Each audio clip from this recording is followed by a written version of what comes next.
episode van Radio Scriptura, 'n potgooi van Scriptura. 2 Timoteus 3 vers 16 en 17 sê die hele skrif is deur God geasem. Die woord van God is voldoende om ons te onderrig in die waarheid, dwaling te bestry, verkeerdhede reg te stel en 'n regte leefstyl by ons te kweek. Scriptura is daarop gemik om dit vir jou te wys. Jou gasheer vir hierdie episode is Jan-Louis Lee.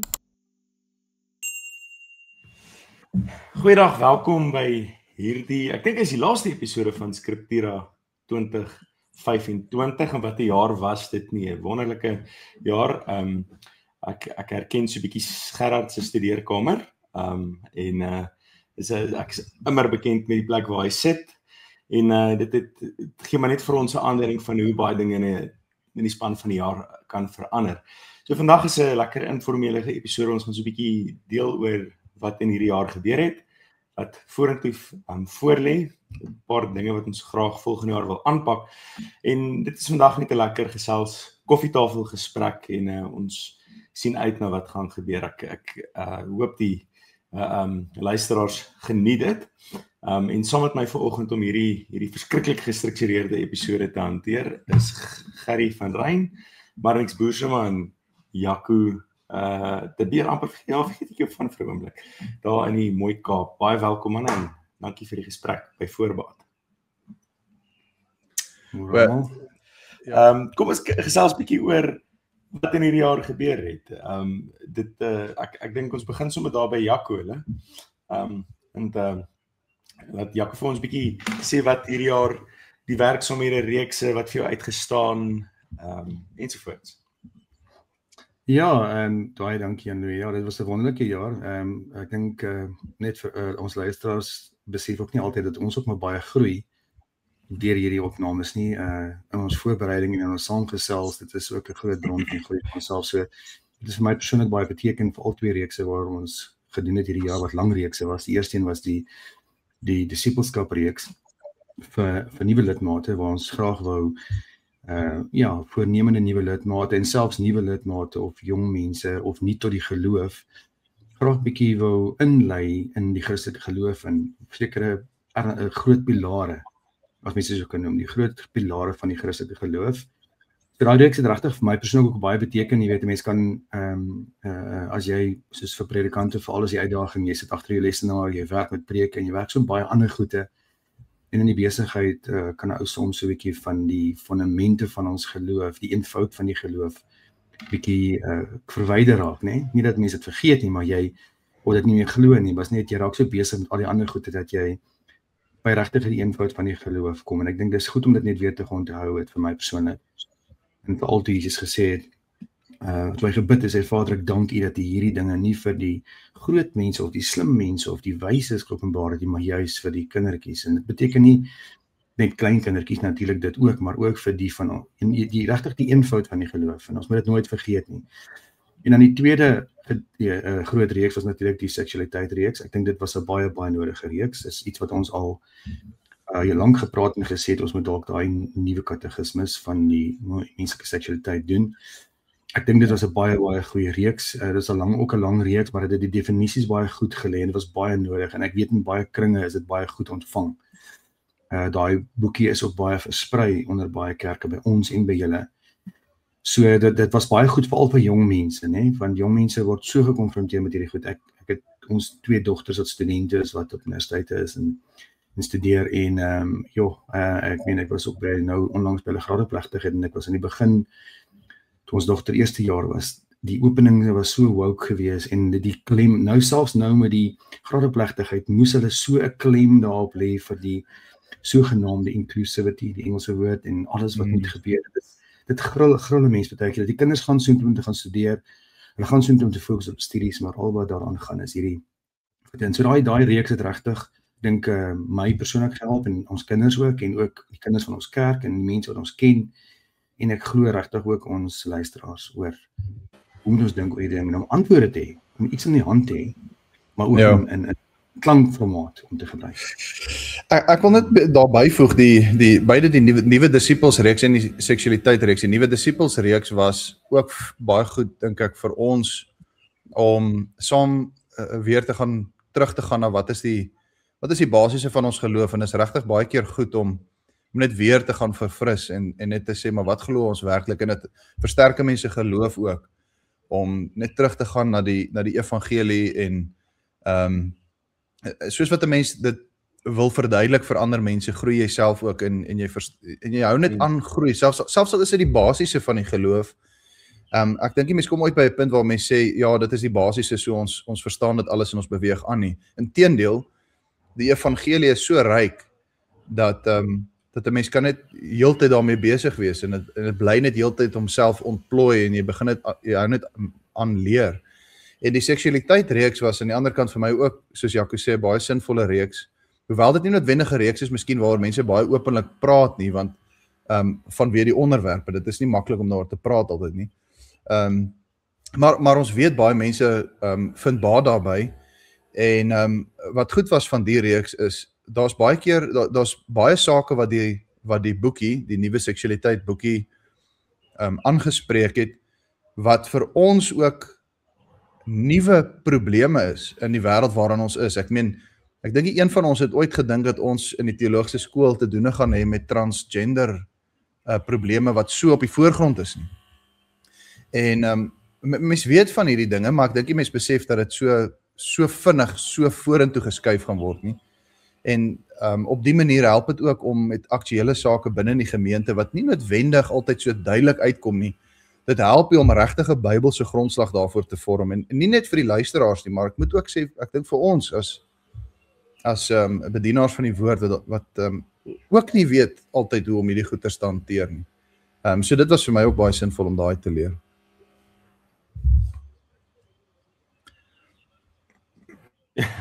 Ek wag vir Gerard om in te val.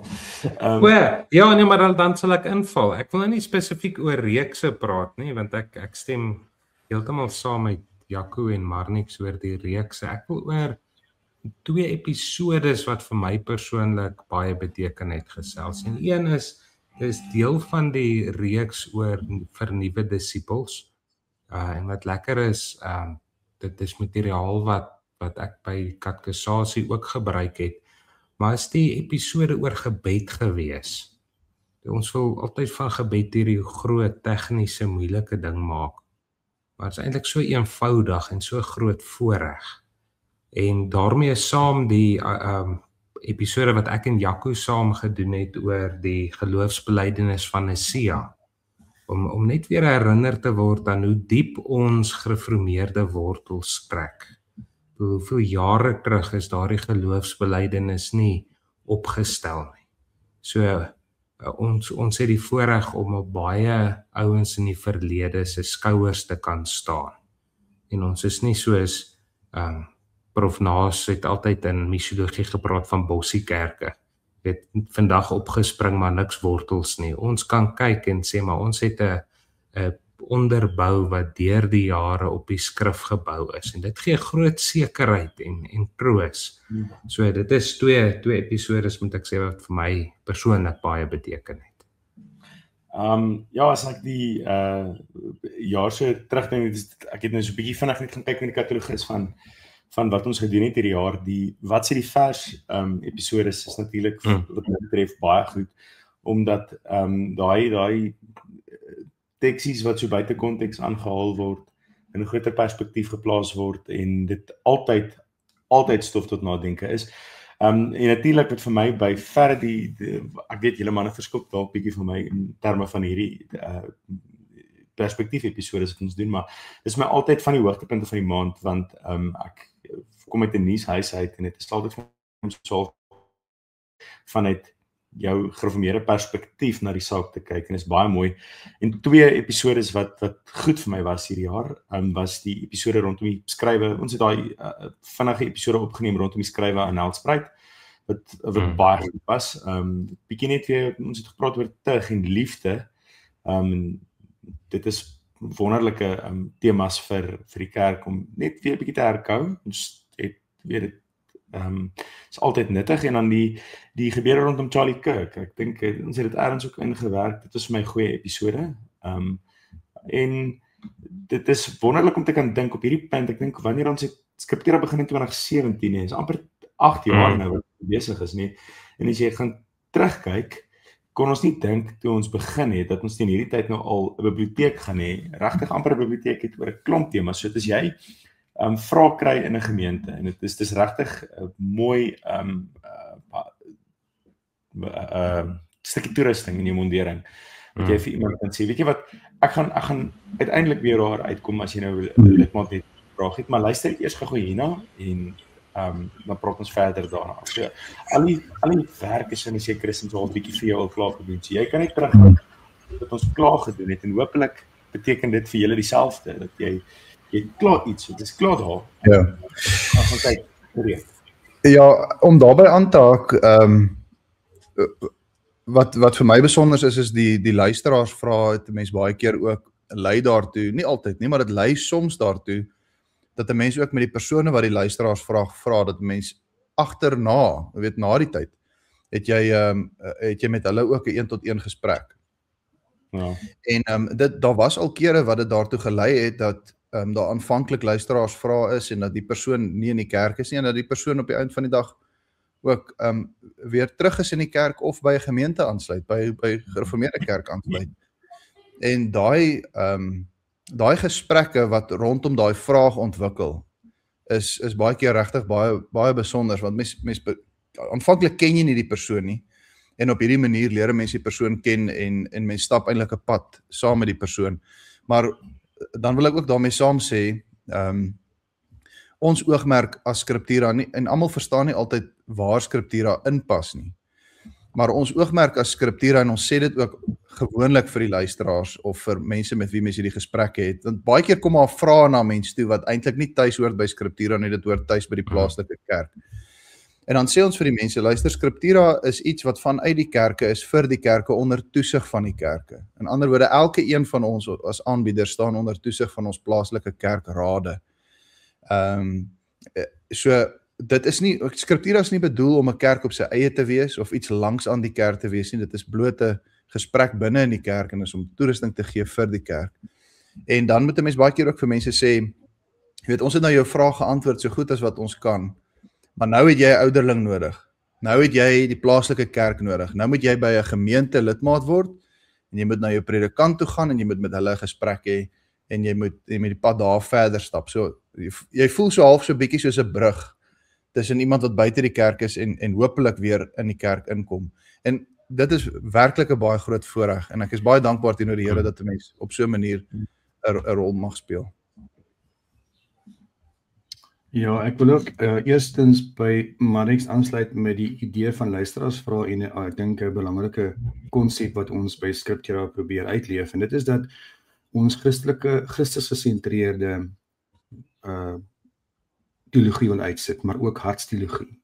Wat beteken ons wil ook hê ons begeerte is dat Christus op grondvlak in die gelowige se lewe grondvat, né? Dat die gelowige Christus in sy elke dag se wêreld sien. En dit is natuurlik perspektief help baie daarmee en ook luisteraars vra en ons reekse word ook met daai denkraamwerk gedoen. Ons probeer regtig nie bo in die wolk beweeg waar ons net dogma bedryf nie dat dogma verkeerd is nie. Ek dink eintlik ware dogma moet eksperiensieel van aard wees en dit moet op die grondvlak kom, anders is dit nie ware dogma nie. Alle dogma in die Bybel is so. Dit is daar om ons te help om God drie enig beter te leer ken, hom te gehoorsaam, hom te verheerlik, om hom te dien. En ek dink dit is ons groot oogmerk by Scriptura en dit is wat luisteraars vra en dan ook perspektief en ons reekse ook se oogmerk is en luisteraars moet gerus van ons terugvoer gee daaroor. Ons wil graag regtig in die leefwêreld van mense inkom. Ons wil self in die wêreld leef. Ek dink een van die belangrikste bedieninge van 'n predikant is 'n herder te wees. En 'n herder is onder die skaap, hy is tussen die skaap. Dis waar Jesus Christus was. En dit is waar ware dogma of ware prediking of ware lering moet leef. En dit is ons groot oogmerk by Scriptura en belangrik dat luisteraars dit verstaan en dit hulle vir ons ook help daarmee en wil ook terugvoer gee daaroor. Kom dit so by hulle uit en hoor hulle dit so en kan hulle vat aan dit wat hulle gegee word. Toe Jan-Louis nou genoem het, ons het in 2017 begin. Toe ons het toe nooit kon raai hoe die Here hierdie bediening sou gebruik nie. Maar ek weet nie of julle kan onthou 2017, dat is so met WhatsApp stemboodskappe, elkeen neem op, dan neem die volgende een op, en dan sit Marnix so wie ook al, en gooi dit alles by mekaar, en dan het ons nou 'n episode. En hier sit ons vandag in 'n ja, hier sit ons nou vandag hier sit ons nou in 'n ateljee, virtuele ateljee, wat ons mekaar kan sien, ons is reg oor die land, en ons kan so saam gesels, en dit is, toe ek nou vir vandag se episode ek voorberei, ek sou dit nooit kon dink, nie.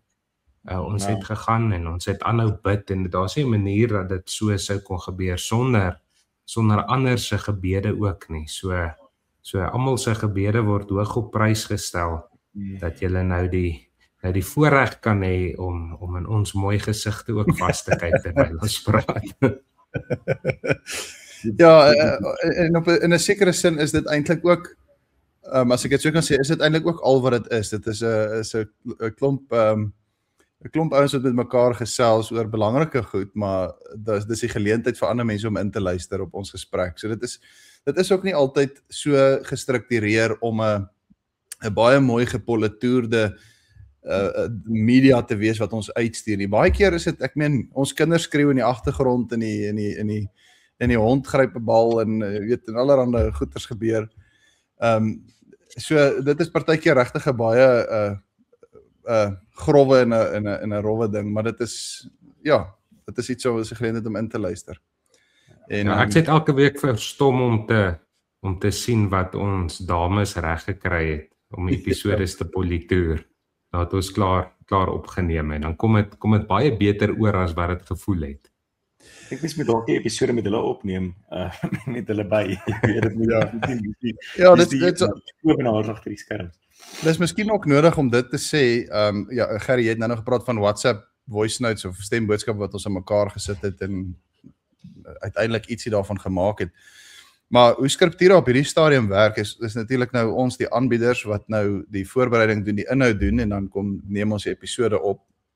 Maar van daar af, dan is daar regtig 'n enorme klomp werk wat agter die skerms gebeur, waarvan die luisteraars waarskynlik nie veel weet nie. Ek meen, julle die luisteraars en die kykers sien die eindproduk, maar daai eindproduk is nie ons wat dit gedoen het nie, dis nie die aanbieders nie. Die aanbieders het die inhoud gedoen. En dan is daar 3 dames wat agter die skerms die werk doen. Die webblad word onderhou, die bemarking as wat dit so kan doen word gedoen. Die redigering van die episodes, die klankepisodes en die video-episodes, dit word alles agter die skerms gedoen deur die dames, deur Inge en Clarinda en Benita. En ja, as dit nie vir hulle was nie, ek meen daar's net nie 'n manier dat 'n mens episodes sou uitkry, in elk geval nie op 'n weeklikse basis nie. En ek dink, ek het nou nog gesê, die episodes wat ons uitbring is nie hierdie mooi gepolitoerde media nie. En tog dink ek regtig dit lyk skitterend vir wat ons op hierdie stadium daarmee bedoel. Ek meen, ons het mense wat regtig baie hard werk, en is ook groot rede vir dankbaarheid. En die manier hoe hulle vergoed word is deur donasies. Ek meen, die aanbieders kry niks uit Scriptura nie, dit is gratis. Ons probeer ook 'n gratis platform wees en bly, maar die manier hoe ons die dames se werk kan vergoed is deur donasies van luisteraars.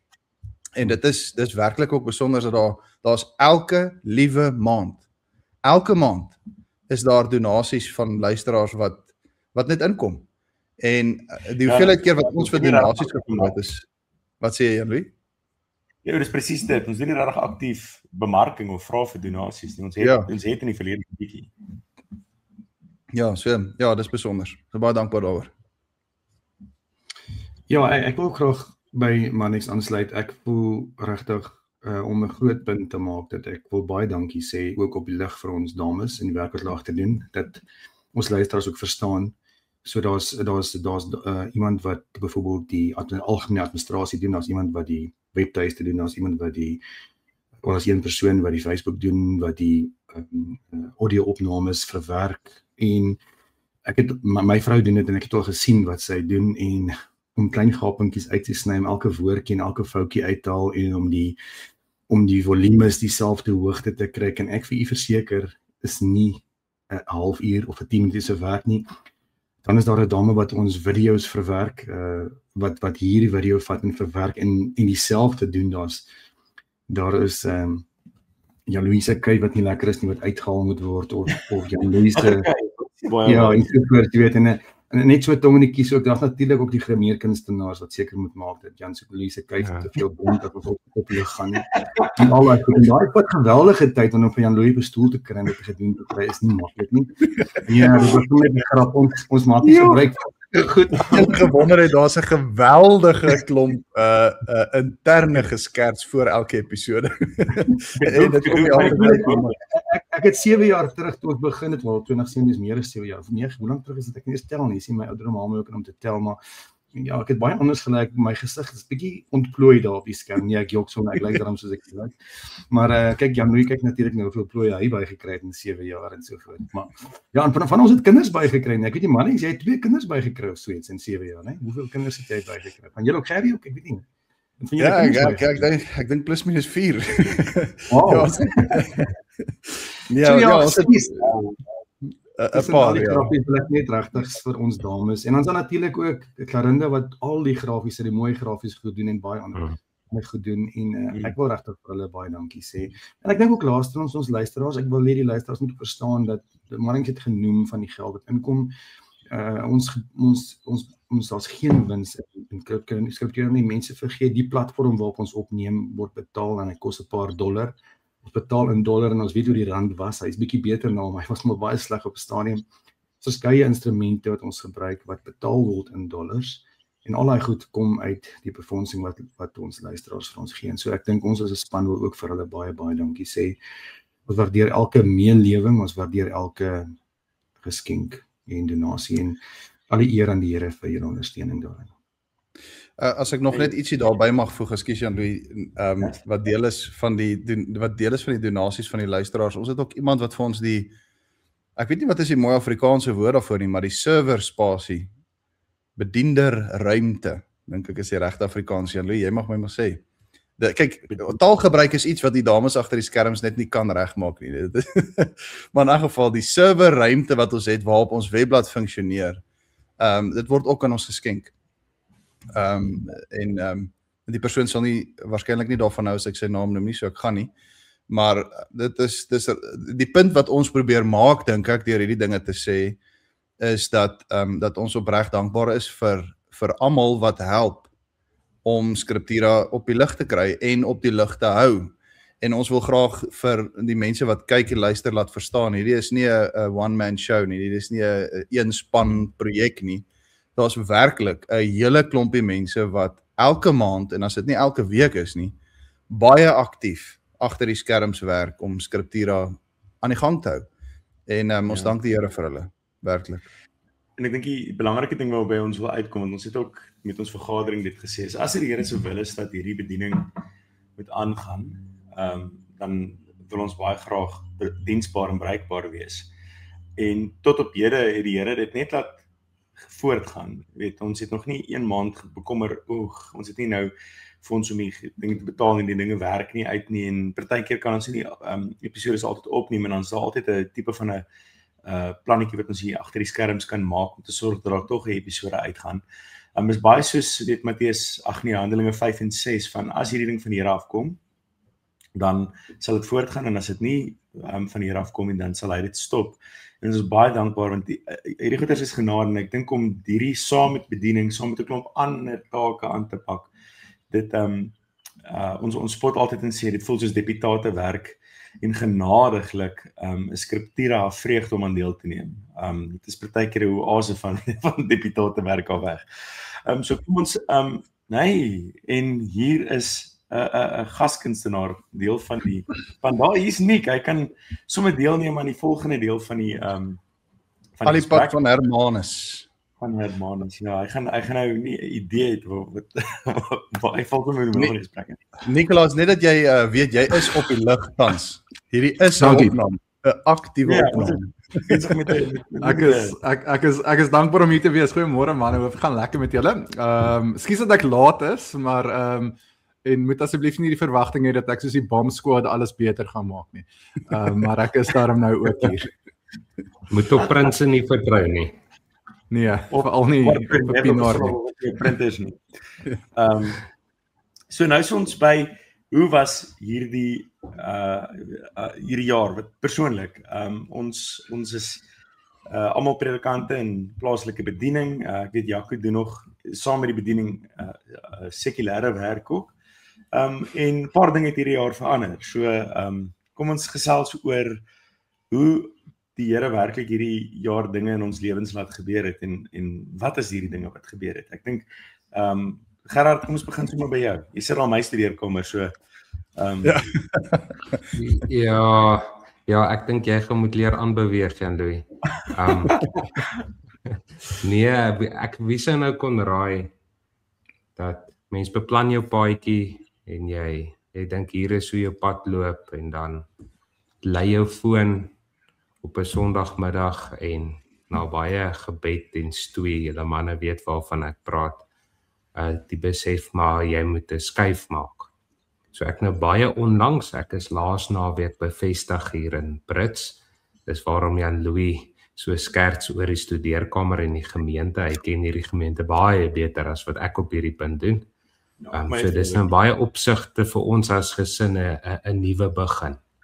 Nuwe gemeente, nuwe bediening, nuwe skool volgende jaar vir ons kinders.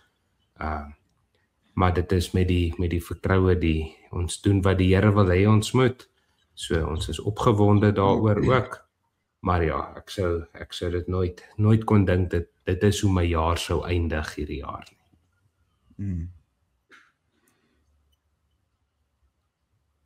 Ja, Jan-Louis is weg. Dani was reg, die wegraping is 'n ding.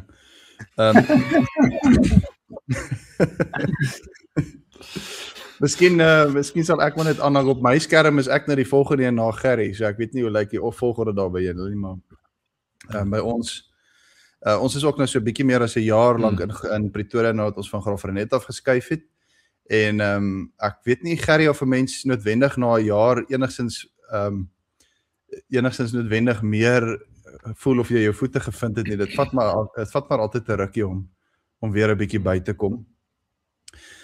So daar's baie dinge wat ook nuut is in ons lewens en Clarina verwag ook weer 'n babietjie wat DV in Maart gaan kom, is 'n dogtertjie en ons is baie opgewonde daaroor.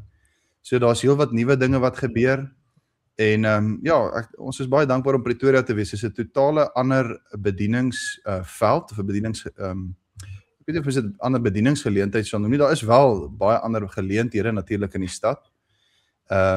En dit was vir ons ook net so onverwags om 'n oproep te kry om te skuif. Maar ja, as ek nou terugdink, selfde storie. Ek meen ons is nou al 'n bietjie meer as 'n jaar hier. Ek kan nie glo hoe die tyd vlieg nie. En ek hoop dat 2026 dat ons ook 'n mooi jaar mag hê soos die afgelope jaar, nie net wat Skriptura betref nie, maar ook bediening en mense persoonlike lewe. Daar's regtig baie om vir dankbaar te wees. Ja. Jan-Louis wil weer aansluit. Gaan ons hom inlaat?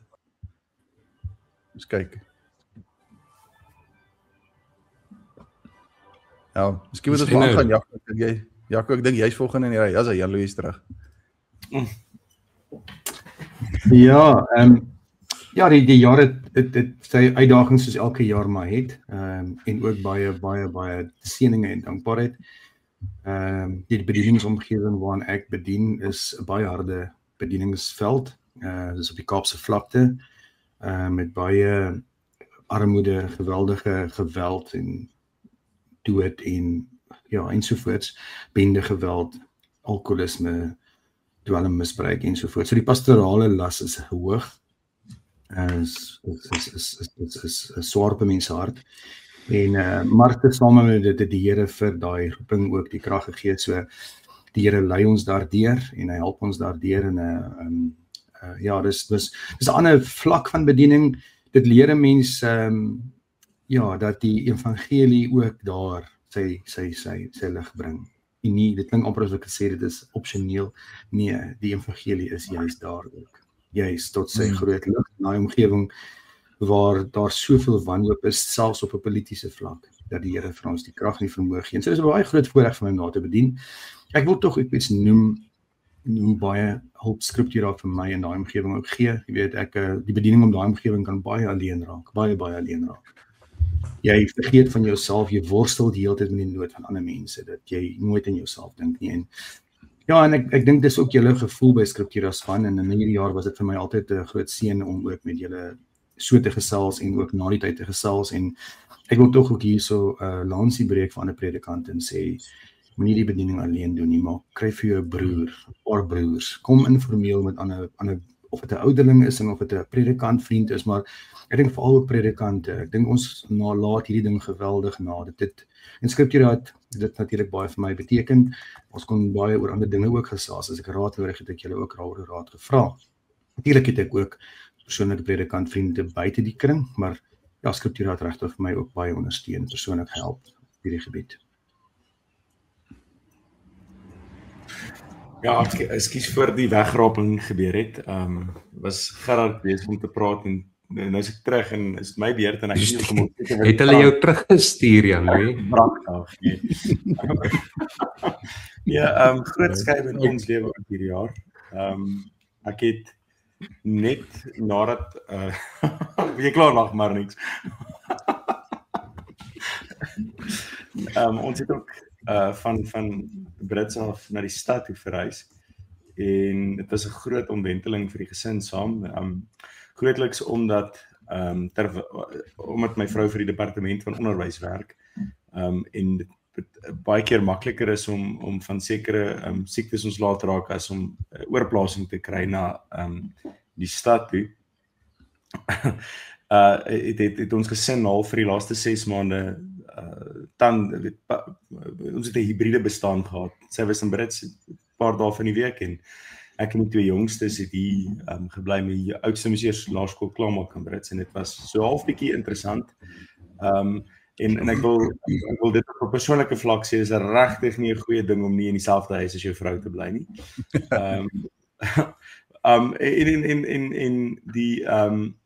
Jy weet dit is half, ek sê dit in ligter lyn, maar ek wil dit as 'n waarskuwing rig aan getroude paartjies om regtig moeite te doen met mekaar. Ek het dit regtig agtergekom, dit voel of jou linkerhand en jou regterhand afgekap is as jy alleen met jy het groot emosies van die kinders moet werk, nuwe skool, nuwe dorp en nou is mamma nie ewe skielik nie daar nie. So en ek het myself by tye gevang dat dit nou is hy hier so dan is ek sê gewoond aan jou in hierdie en weet jy is bietjie my spasie, weet so ek dink die waarskuwing daar moenie apart van jou vrou, weg van jou vrou afgroei nie. Ja, dit is maar basies dit om 'n nuwe gemeente te leer ken. Hy's so rapsie groter gemeente in Brits, die name vang my maar. Dit voel soos daai eerste paar weke in die koshuis op universiteit dat jy skielik 600 seniors se name moet leer ken. Hierdie mense is daarmee baie vriendeliker as jy hulle naam vergeet. En dit gebeur by tye dat jy verby iemand in die winkel stap en dan ken jy waarvan af ken jy. So dit is regtig 'n massiewe aanpassing. En ja, ek dink dit is maar my versie vir 2025. Om te trek is nie pret nie. Ja, so ek dink ons mediteer hierso. Ja, nee, hier in Hermanus, deur die genade van die Here gaan dit goed. Dis maar 'n ding om hierdie droë somers gewoon te raak. Dit is vir my so vreemd. Ek wat in Pretoria groot geword het, ek verlang na 'n donderstorm. Maar dan kan ek daar in die yskoue see gaan swem. Maar ja, hoe dinge gaan, ag man, dit gaan soos in enige gesin waar een dogtertjie 6 is en die ander een amper 2. Ons het ons eerste tande gewissel hierdie jaar, dit was so opwindend en die tandemeis het kom kuier en die kleintjie sê al 2 woordsinne en daaroor is ons opgewonde. En wat die bediening betref, ek werk, dis so 'n wonderlike ding vir my as predikant te kan sê, ek kom goed oor die weg met my kerkraad. Ja. Ons trek in dieselfde juk, en ons sien dinge dieselfde en dit maak al die bedieningsgoeders wat 'n mens moet doen soveel makliker, dat daar nie nog onnodige konflik is oor meningsverskille oor goeders nie. So dit is 'n groot genade uit die hand van die Here uit. Ek in my bediening, ek is besig om sistematies deur Lukas te preek in my oggenderedienste.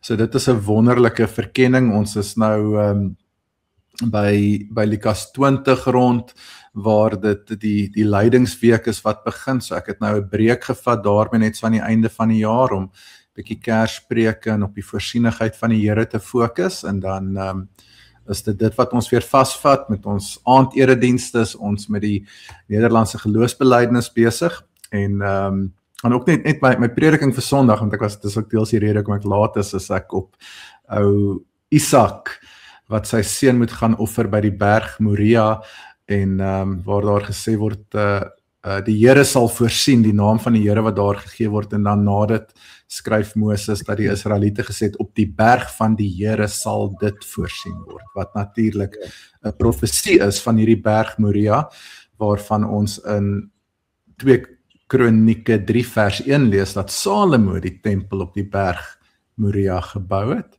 en ons weet dan dat dit dieselfde berg is uiteindelik waarop daar 'n koppie is met die naam Golgotha, dat uit die Here se voorsiening van die offer leef ons, en ek dink met ons almal in die lewe is dit dikwels so, daar kom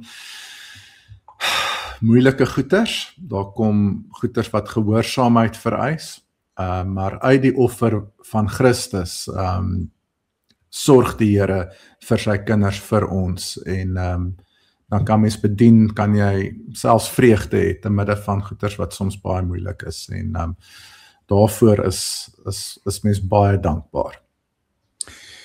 As ek net daar iets mag noem, Nick, eensgesindheid in 'n kerkraad is werklik 'n gawe van die Here. Ja. En ek mag met groot dankbaarheid sê dat ons dit ook beleef hier, en genadiglik ook werklik in die bediening beleef het tot op hede, in vorige gemeente ook. En mens besef net ook, nie net eensgesindheid in 'n kerkraad nie, maar ook 'n kerkraad wat ondersteun wat ons by Scriptura doen, is ook 'n geweldige groot gawe, en is nodig. Dit is regtig nodig dat die kerkraad ook nie net bewus moet wees van Scriptura nie, maar dit is wonderlik as hulle ook aktiewe ondersteuning daarvoor gee, wat ook nodig is, want dit is ook nie aldag maklik nie. Daar is ook maar partykeer 'n bietjie kommentaar wat terugkom op episodes, en daar's partykeer, ek bedoel nou nie van kerkrade nie, ek bedoel van buite, van die wêreld af. En dit is ook nie altyd maklik om te hanteer nie. En dit help dan ook geweldig om na 'n ouderling te gaan en te sê, hoorie, ons het hierdie ding gehoor, of iemand het dit gesê, wat moet ek doen? Wat dink jy daarvan? So die kerkrade, dink ek, moet ook besef dat hulle het op 'n manier ook 'n rol te speel. Ja. Goed, so kom ons doen of 'n tipe van 'n lightning round. Vinnige antwoorde. Hoogtepunt, laagtepunt. Scriptura, bediening, hoogtepunt, laagtepunt. Ons begin by Jaco. Hoogtepunte vir Scriptura. Ja, elke week se opname is 'n hoogtepunt. Ek sien baie uit daarna. 'n Laagtepunt ook rondom Scriptura, want dit gaan nie net altyd goed nie. Dit is ook maar sommige weke vir ons moeilik om almal beskikbaar te wees. So daar's maar weke wat ons ook maar bietjie skarrel om genoeg mense te kry. En dis maar ook altyd 'n uitdaging en om dit te doen. So ja, dit is uit die uitdagings. Ja, persoonlik dink ek het ek al reeds 'n paar dinge genoem oor my bediening. Ja, die las is groot, die werkslas veral met iemand wat werk. Ek beleef redelike druk partykeer. Jy moet al twee kante in die gang hou en dis nie maklik nie, maar die Here gee ook die genade en die hoogtepunt daarin. Dis dat elke oggend as ek opstaan, dan beleef ek werklik wat die Here in sy woord sê, sy genade is nie elke oggend. En dan was asof gister skoon gewas is en dan staan op met regtig 'n nuwe verfrissing en 'n hoop vir die Here en vir die bediening, ongeag hoe swaar gister was. Dis mooi. Nick. Slaan my vinnig oor. My gedagtes swem nog 'n bietjie rond. Dis 'n laagtepunt. Ek dink aan hierdie ene, maar niks. Hoogtepunt, ek dink die feit, ons het net nou 'n bietjie daarvan gepraat, maar Scriptura op sigself beskou ek werklik as 'n broederskap. Ek dink ons kry antwoorde by mekaar ook in die bediening, selfs het mens nog nie noodwendig die uitdaging of die vraag gehoor nie, dan praat ons al daaroor en dan in die week kan gebeur daar iets en dan dink 'n mens, maar ek is eintlik voorberei hierop want ons het al eintlik hierdie saak bespreek. En hoewel 'n mens altyd werk met mense in die bediening, is daar 'n mate van eensaamheid, wat ons net nou ook gepraat het, 'n mens voel bietjie op 'n eiland, en Scriptura is 'n baie verfrissende plek om weer krag te kry en net weer met mekaar te praat en antwoorde te kry, gedagtes te wissel, voorberei te word vir die bediening en bedieningsvrae. So dis regtig 'n hoogtepunt. Laagtepunte hierdie jaar is regtig vir my die Charlie Kirk gebeurtenis was vir my baie erg. Was vir my regtig 'n laagtepunt. En dit was ook nie vir my noodwendig natuurlik nie lekker om 'n episode daaroor te doen nie. Ek persoonlik het gevoel dis nodig dat ons daaroor episode doen. Maar dit was vir my op 'n sekere manier 'n laagtepunt om oor so iets te moet praat, so 'n geweldige boosheid wat die wêreld getref het. Dit was vir my baie moeilik. Ja, so dit was vir my 'n laagtepunt. Meer so die reaksie na die dood. Die dood op sigself was al erg genoeg, maar die reaksie na die tyd was absoluut. Ja, mense se reaksie daarop was verbasend. Ja, ook 'n laagtepunt. Ja. Gerry. Ja, 'n hoogtepunt is ek het so kan noem, ek sal niks se woord steel, sistematiese prediking. Om so deur die Bybel te kan preek en self te groei en sien hoe vars en relevant die Here se woord altyd is. Ons het 'n onmeetlike voorreg om elke week so diep in die woord te mag delf. En dan 'n groot hartseerpunt vir my hierdie jaar was 'n baie geliefde lidmaat by die vorige gemeente wat heen gegaan het op 'n onnatuurlike manier. En dit het my en my gesin baie diep getref ook, iemand vir wie jy baie lief is. En dan die seer kry daar rondom, maar natuurlik ook die troos. Ek dink dit is 'n kant van die bediening wat min mense sien is die feit dat ons voel ook. En as mense baie goed leer ken, jy is selfstikkend en dan het jy die roeping om ander te troos en dan kan jy niks anders doen as om net aan die evangelie vas te gryp nie. Nik het jy nou al gedink? Ja, dis moeilik om jy het gesê vinnig skiet, so ek gaan sê 'n laagtepunt. Ek vind myself met wat die ander broers ook sê, daar's ons raakpunte, maar ek wil sê onvervulde roeping. Dat in my agterkop is daar 'n ding wat spook en al lank spook en wat ek oorwonder. En